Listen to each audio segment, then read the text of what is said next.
Okay, no, nothing. I'm Sorry. just going to do a Go switch. ahead. It's okay.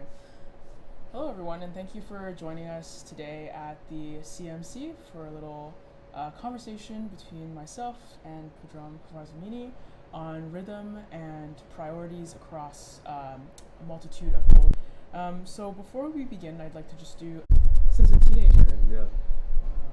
So playing tombak for what 40 years, 35 years, I think 35. Yeah. 35 Yeah, years. 35 years. Yeah, Yeah. it's amazing. Who was your first teacher?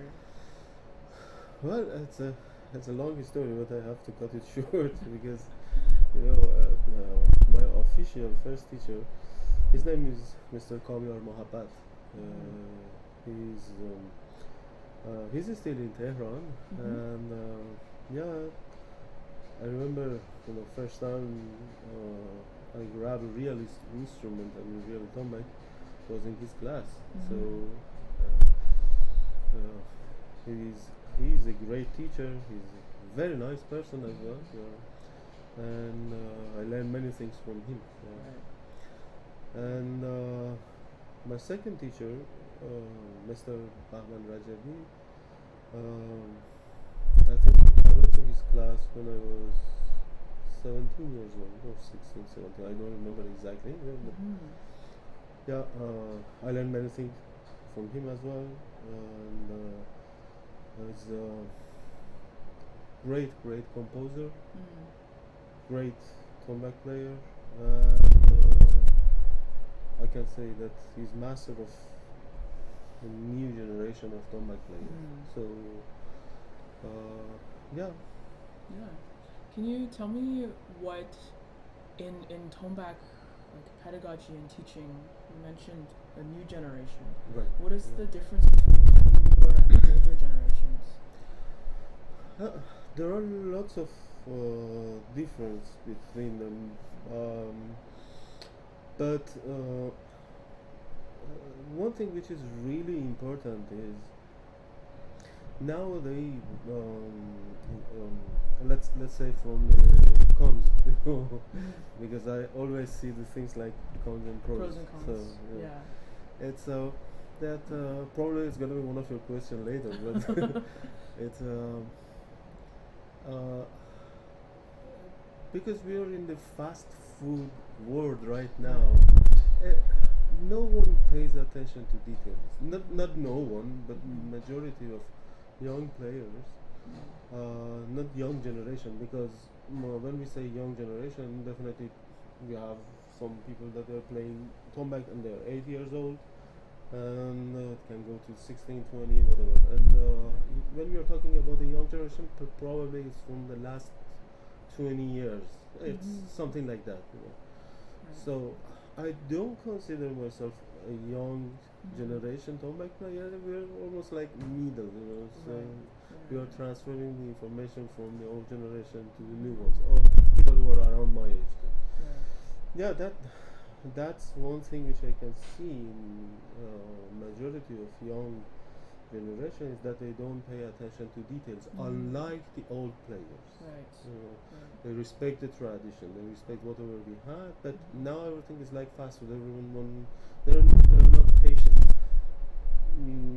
Much faster learners, but less time to have a deep practice. That's the thing. That's one of the things which is really different from the old generation to the new ones.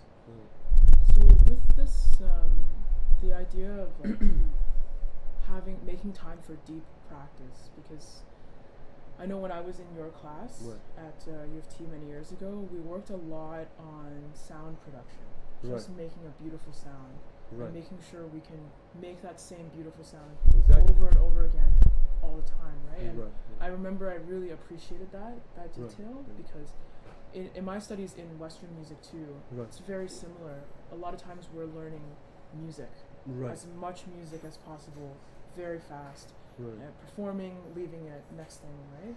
So I can see that that's one of the things that you focused on a lot, and I wonder, other than just producing a beautiful sound, are there other details that you're finding that newer generation players are ignoring or not working on as much? Yeah, it's, as I mentioned, it's not all of them, but there's a strong percentage. Uh, as one thing, it's always I'm talking about that in my all classes. It's I'm comparing music to the way that we are talking. You know, like music is just like talking. If you are not clear enough when you are talking, it's just like one stroke on tombak or one note on an instrument. Every note or every stroke which you make on your instrument should make sense. Doesn't matter that you are playing this. Right. It should have a soul behind it. I don't want to go and talk about this spirituality or blah blah. You know that what I'm thinking about. Right. Because now these things become like a fashion and it's sellable. You know. I act more spiritual, so I can sell better. You know, I don't want to talk in that right. about this direction, but generally talking. As every note, every stroke has its own character, and we should really do, for instance, one ishara really clearly, because why we have to play an instrument? You know, what is the goal behind it? You know? That's to learn it properly. I don't want to make a show off. Well, part of the things is show off, but not all of them. You know. Yeah. So we should learn it, you know, in this way, because each stroke has its own meaning, and I emphasize on that one. You were in my class, so you know. Sometimes you have to keep playing one phrase or one stroke for at least a couple of minutes to understand in what place you have. On your instrument, with your hand, because my hand is different than yours. Yes. Probably. If I want to make a sound of one stroke like pelang, I should spend different amount of energy, and I should put it in somewhere, you know, around that position to make a better sound than yours. So there is a part you're learning something, and then you should have your individual time for practicing that thing, because you're going to find it, you know, nicely. It's really important, this kind of thing. It's a thing which I saw it on the old generation. They respect the sonority of the instrument and musicality of the instrument. We lost the musicality these days. Everyone thinks should play something really fast. Playing fast doesn't mean anything. That's why I'm saying playing fast for me is equal to fast food. Right. Fast is fast. Yeah, fast is fast. But not necessarily musical. Yeah, exactly. It can be. I'm not against at all, but I mean, there is a way. It's not just grab a percussion and jam over. You know, you play that, I play this. So you know, it's. I think the culture behind this instrument is really serious. Right. You know? Yeah, I appreciate, and I've always appreciated the way that you approach not only tombak, but being the percussionist in the group and fulfilling that role in a very serious way. You're very humble, so something that we didn't mention to everyone watching is that you play all over the world, and I know that internationally you're regarded as one of the best tombak players, and I know that to be true. And you're kind of like, no, but I think it is very true, and I think that you do have that reputation. So I just want to praise you for a moment. But I think what I find fascinating, and I would love to explore more, is when you play with so many different groups and different contexts and different people, strangers sometimes, all the time. How do you, when you're in those situations, how do you decide this is the most musical thing, this is what I need to do, this is how I fit? Can you speak to that process a little bit? Yes. I think the best answer, I need to prepare something for this, because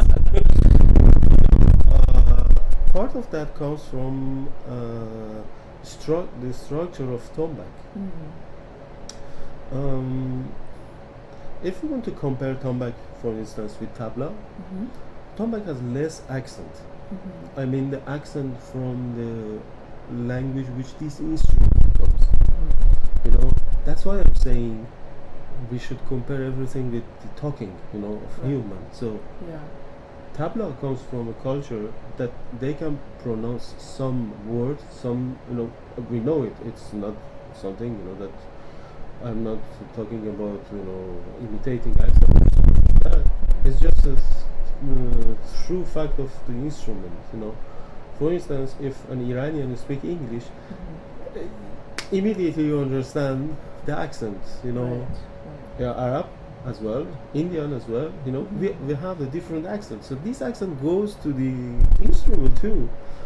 So because also they have some syllables, they sing and they play, so it put more accent on it. But tombak doesn't have that much accent, so it's more flexible Mm. to go from the jazz music, Right. to the. I'm not talking about the traditions of rhythmical patterns. Just Mhm. talking about the accent. Just the sound. And it's yeah. not my word because, I sometimes when you're in the middle of the things, you cannot see it from above. So Mhm. the other musicians who I work with them, I've been told that, and then when I pay Right. attention, so okay, it's right because it has less accent. So it doesn't really change the direction of. Mm. Because tabla is a for me it's just an example I'm giving it to you, Right. or drabuka, let's say, Mhm. when you put this instrument in a band, it slightly is moving the direction of the music, to the east. Right. But tombak is almost like neutral, I can say. So that's why this flexibility gives more ability to this instrument to get closer and be matched. So that's why I can play, as far as my knowledge lets me, Mhm. with the Indian musicians, Right. the Turk, Arabs, Mhm. and Persians. So because it does not change the direction of this music, Right. it doesn't give lots of impact. It has its own personality, but Mhm. it doesn't have that much accent to change the language of these Mhm. music. And that's the other part of your question. When we are in a band, we should realize what type of instrument in front of you, what type of music. Right. So it's very important for any kind of tombak player. I'm not talking about all percussionists, because in one part, when you say a percussionist, it means someone who has a huge room of everything which can make sound. Right. So I don't think myself that, and I don't downgrade that as well. Right. I'm just They're just describing. different. Yes, I have just tombaks. So because for me it's really important to make a nice sound of one instrument than thousand. So it's and I think I can go deeper on it. So again, I say I'm not talking about being bad or good. Mhm. Just I say it's my way. That's all. Right. So because we have to be very careful these days, we cannot say everyone comes and point a finger. Oh, you're that. Right, So, right. Yeah. Anyway, there is no freedom of speech. Anyway, yes. Then, for instance, I'm playing with a band which is called Sivon Project with Jombalke. Is this a project in Norway? In Norway, that Yeah. recently there was a CD which is called Hafla, has been released by ECM company. So there is a baroque orchestra, and what else? You have Dario Torkan as well, who plays Kamancha, and Helg, who plays percussion. He's following all of structure to play these kind of percussions. So I can say that I have to listen to this music several times to understand the meaning of this. What do they want from my instrument? So because it's totally other world, you know, Right. it's almost like I cannot just call it fusion. You know, it's some sort of jazz music and lots of Oriental sense on it. The composer is Yom Balke, who has a great knowledge. He's a pianist, jazz pianist. Very different and nice rhythms that you have really to study and understand. Sometimes I have to play really opposite of the other drum, which is makes lots of difficulties, and I have to really be concentrated and understand the meaning of this music and what composer wants. You know. So it's for me it's extreme from one side, and then when I'm playing with the Persian traditional music, Yeah. I'm on the other extreme, you know, because it's almost like a traditional.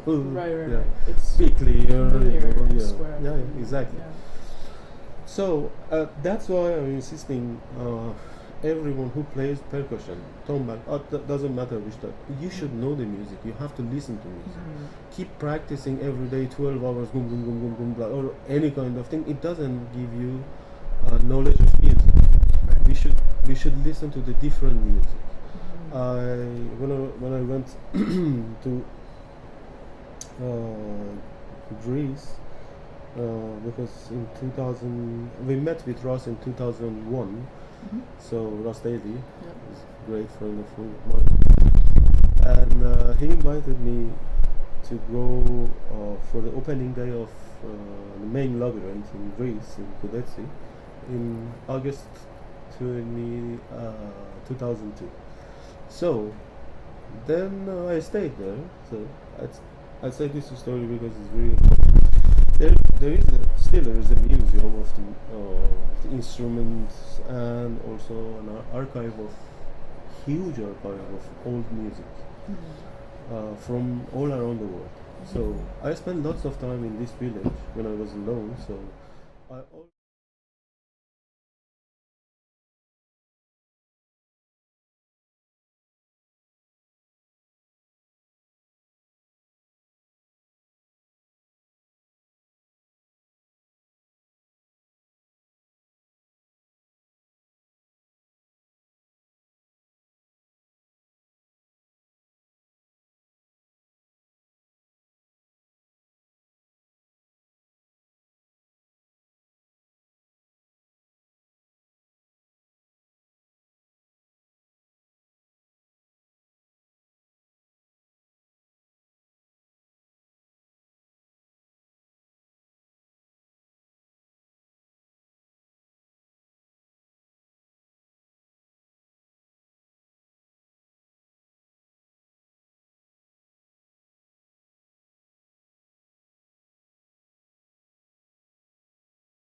feel each other when we're on the stage.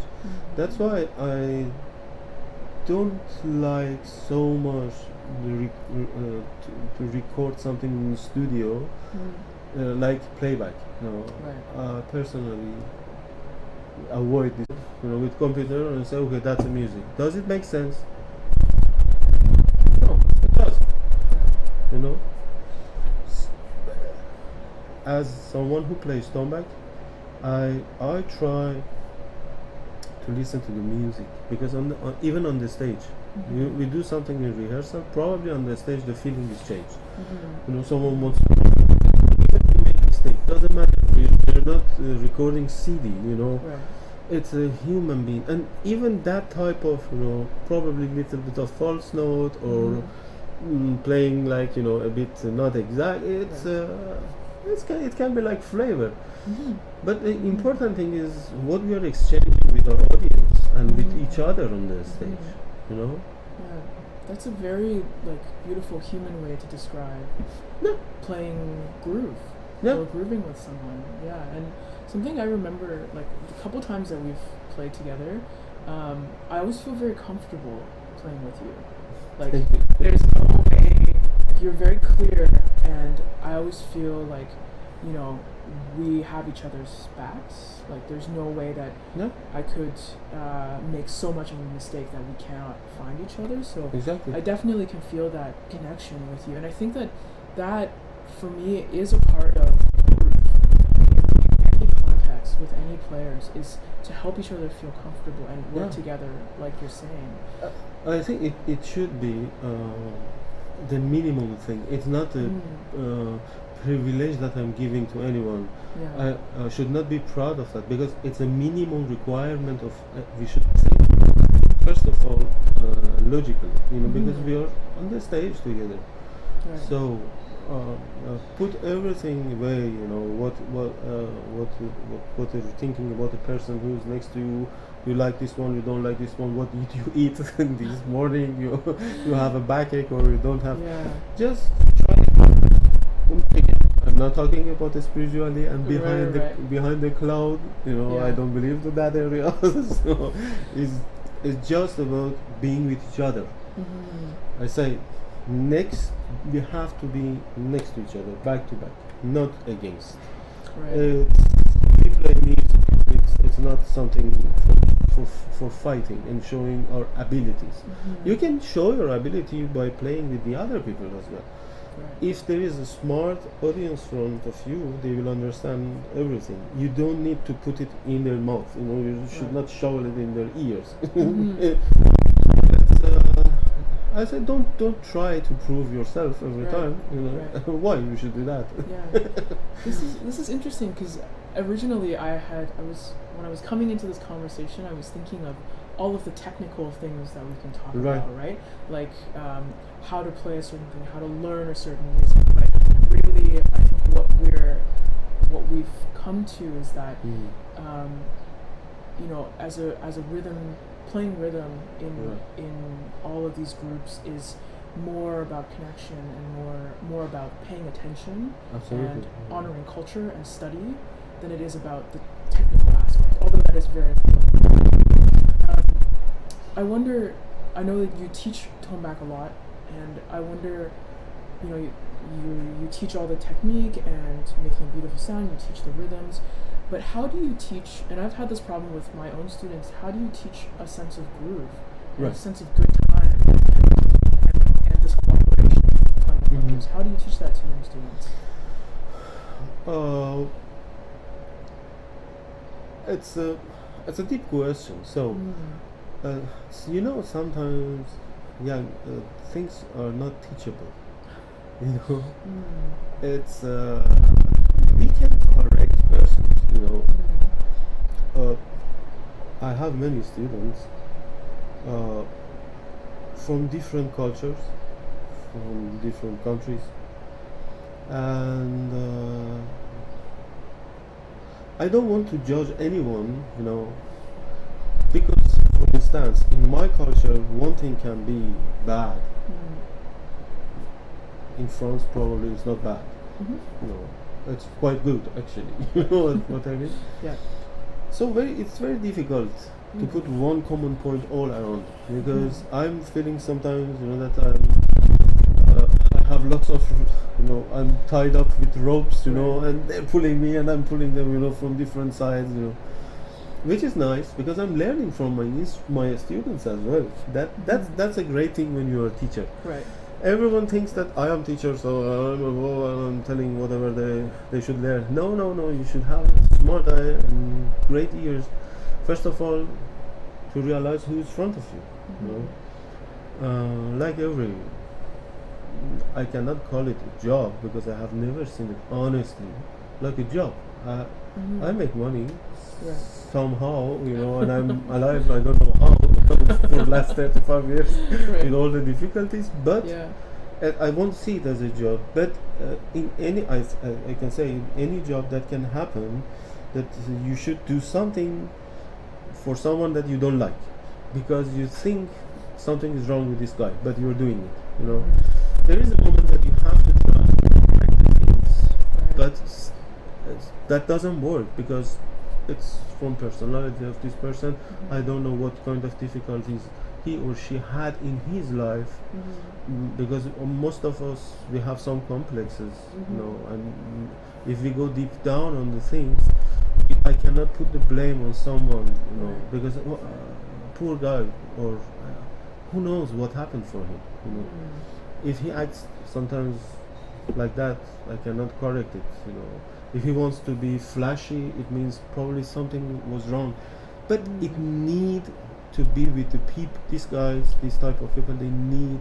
That's why I'm saying it's not teachable. You can make the way easy for them to come with you, but you cannot teach them because this thing is something that you should see it yourself, and you should learn it yourself. So people can try to help you, but no one can teach you. I can help my students, look, this thing which you're doing, I think it goes to the wrong direction. But if you want to try, it's just like a kid. You say, look, if you put your finger on the fire, it's going to burn. But some kids, they want to try it. Yes. Okay. That's like, when there is a one-way road and you see someone is coming very sneaky way, and he knows that he's doing something wrong, but he's doing it or she's doing it, I don't know.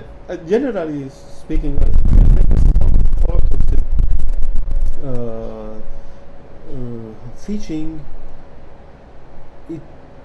it's in silence. That's why I don't believe to the online teaching. Last 2 years, because of pandemic, we had to do it. But I don't believe to the online teaching because you have to be with your teacher. You have to spend the time with your teacher to learn. I mean, not like a guru or that whatever he says is right or no. It's just like exchanging the feeling and experience. A teacher who's 50 years old probably has more experience than the student who's 25 years old. So, but I don't say this guy is smarter than the student, because the younger generation, they're thinking much faster than us. And I can say nowadays, I could see the average of people is a bit higher. I have no what's that thing proof on my hand, but what I'm teaching to the people, I can see it. They're learning everything quite fast, but also fastly they forget the things, because of lots of things which is around. My time there was no internet, no YouTube, not lots of. We still had cassette, not even CD when I was learning the music, and books. That's all. That's why when I saw the Labyrinth archive in Greece, I mean the main Labyrinth, it was just like someone opened the paradise door for me. You know what I mean? Because it was just center of information for me. It's thanks to Ross, he gave me that opportunity. But back to this conversation, it's very important to be with your teacher, spend time with your teacher, inside the class and outside, which we did with my teacher, and be smart to pick the good things and forget the things which are a bit fishy, not really clear. I mean, because each person is carrying the good things and bad things, so always you should have one type of a strainer that keeps the good. Yeah, keeps the good. Yeah. That's my point, and I think it can be really important to think wisely while you're learning from someone and someone is teaching his music. Yeah. Because especially in the Eastern culture, sorry if I talk a lot, but I finish it quickly. Teacher becomes like your guru, and you start say whatever he says. You have to believe with closed eyes. Yeah. That was my first experience, because I was teaching in my country, and we had this type of relation. Everyone came and said, the teacher, thank you, and fully respect, whatever things they like say. that. Yeah. Then when the first seminar, I came and said, hello, Pedram. I said, oh, okay. So it's nice to see that bubble is broken, because then you can learn different things. Yeah. If you just hide yourself behind your curtain, no. That's why I say I'm learning from my student too. Right. Yeah. I think again we've come back to this idea of approaching rhythm, music, and groove as connection. Right. Connection and experiential learning and questioning, and personal experimentation. So I know that also, and we'll wrap up in a little bit, but I know also that you have written quite a few tombak books, right. Of which I've seen, and I think they are very, detailed texts. Like all of the exercises I think are very logical. They follow a structure and a pattern. If you follow it as a student, you will learn all of the skills, right? So what are your, and I know you write solos as well, what are your hopes with these books? Well, it was the last thing I could do, because I dedicate my life to tombak and I get music, so it doesn't mean that I dedicate my life, so I'm waiting for a nice return. Right. No, it's not. It's, the first book, which is called Some Days with Tombak, Chen for tombak. I wrote 12 pieces which is composed for tombak as a soloist tombak, and 2 for tombak, 4 tombaks. Yeah, tombak definitely you can add more, it doesn't matter, but it has 2 lines. And 12 exercises. So the second book is just 11 pieces for tombak compositions. Again, 2 of them is for 2 tombak or 4 tombaks, depending on the feeling of the players. And the last one, which is called Folio, it's a bit flamboyant name, but actually we couldn't find, because we call it Daftar Mash. Daftar Mash means notebook, Notebook. Yeah. Right. That was someone's idea, we call it Folio. Folio. So, yeah, his mouth holding things. Little exotic, yeah. Yeah. Anyway, it's an explanation for the first book, almost like an explanation. I took some phrases from the first book and analyze it, add some other lines. It's a little bit easier than the first one, so it's good for the intermediate and advanced players. So, and it's funny because what I've heard, the other percussionists, like the frame drum player, they like this one, and they begin because they have quite similar on pelangs. I mean, the tombak. So frame drum can be played really softly, like tombak. You don't need lots of energy spending on that. So I've heard that they're playing it, and I was very happy. to hear it. Honestly, it was just my pleasure to release this book for the tombak players to have fun, and Right. play it and enjoy it. I hope they Right. enjoy it. I don't know. Probably there is a part that they don't like it. Of course, like everything. Sometimes when I write something, then I find it a couple of years later. I say, what is it? Then I begin to change it back Right. with tone or whatever. Yeah. It's it changes, but I think that can be helpful to find different type of meters and long phrases, which we miss it in the Persian music. We do not have, unfortunately, different.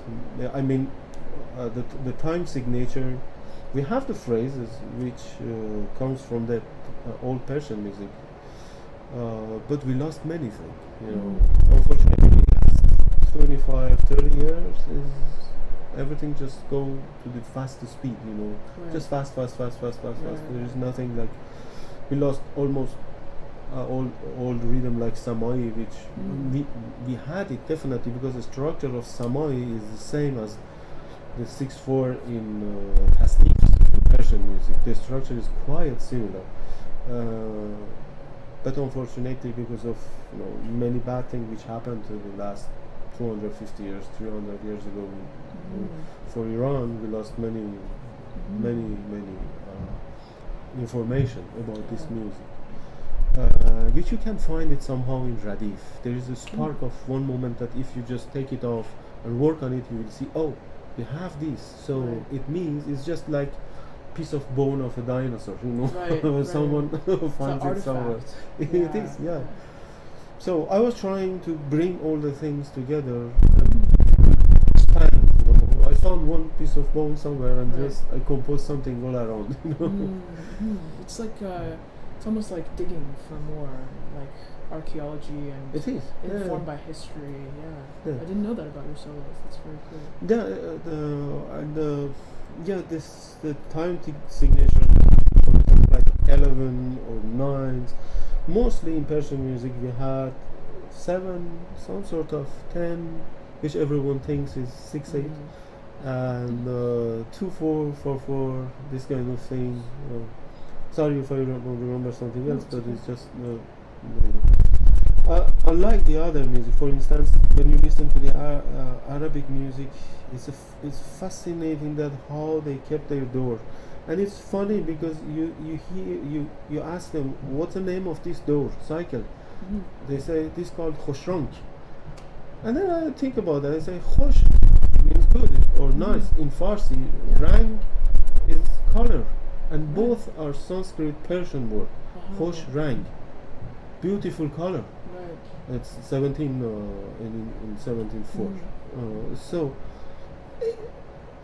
then you talk to yourself, okay, that's a piece of bone, which we found it now, Right. but it's in the neighbor's house. Yeah. So let's work on it. Let's find more things about that. And now that's why now I'm working on igas. Ika is just the doors or cycles. Yes. I'm translating it and I'm writing composition based on the igas to bring everything back again to the to tombak. Yeah. So from tombak then can go to the melodical instrument, Right. because we need to inject it to our music back. And I think it's somehow it was just like alcohol, it evaporated.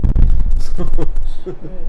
Wow, that's really important work, and thank you for sharing that, because I think oftentimes, I know in Labyrinth we have a hard time talking about exactly what kind of music we're presenting, because I think a lot of times people like to think about our music in terms of like political boundaries.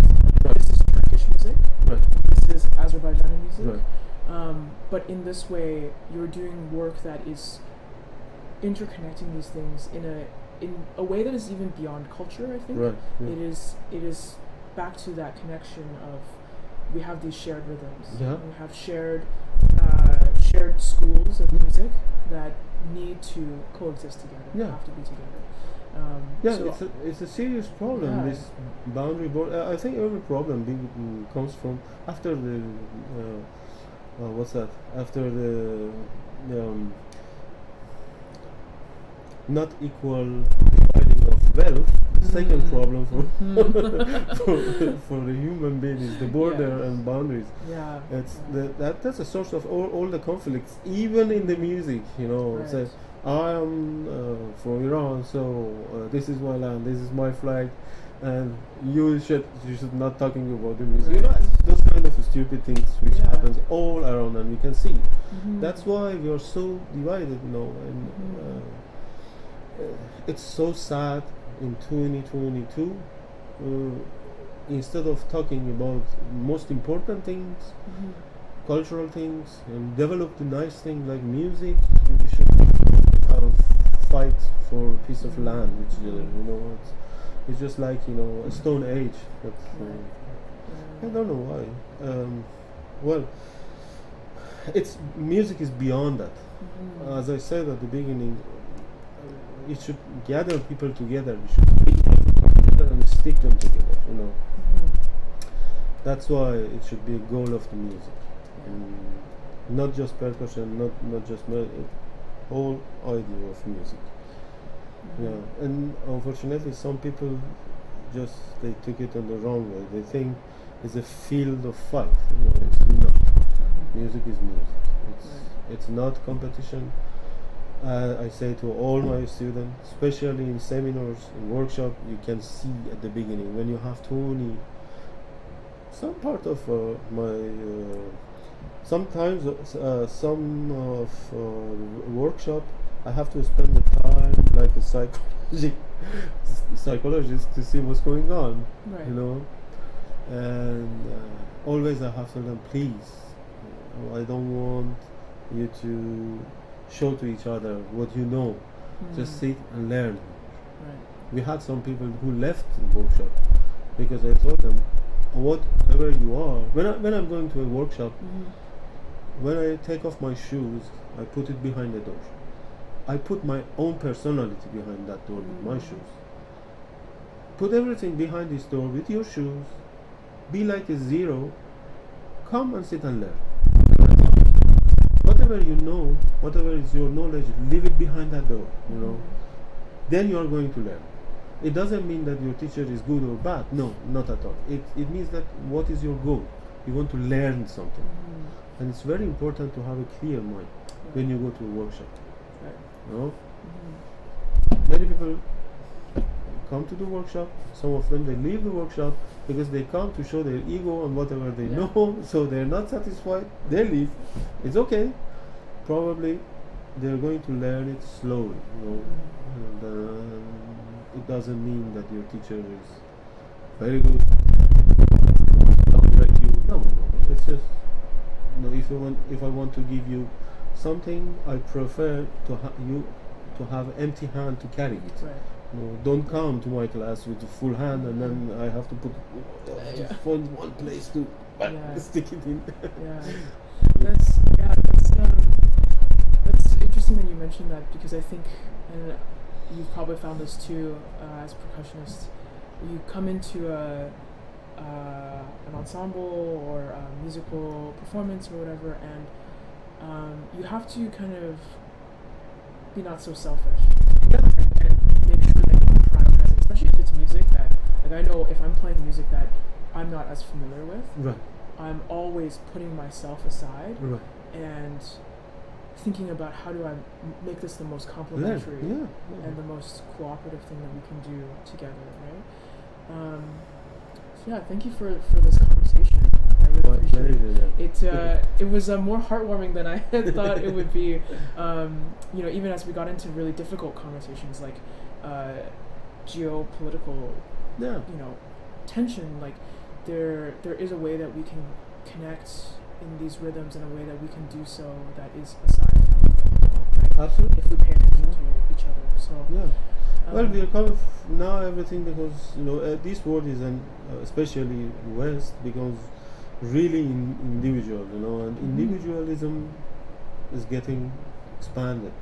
People are divided more and more. You know, Right. it's, under any aspect. You know, don't come and pass my boundary. You know, you see, and the boundary for 100 years ago was just the country, and now it comes to the persons. Yeah.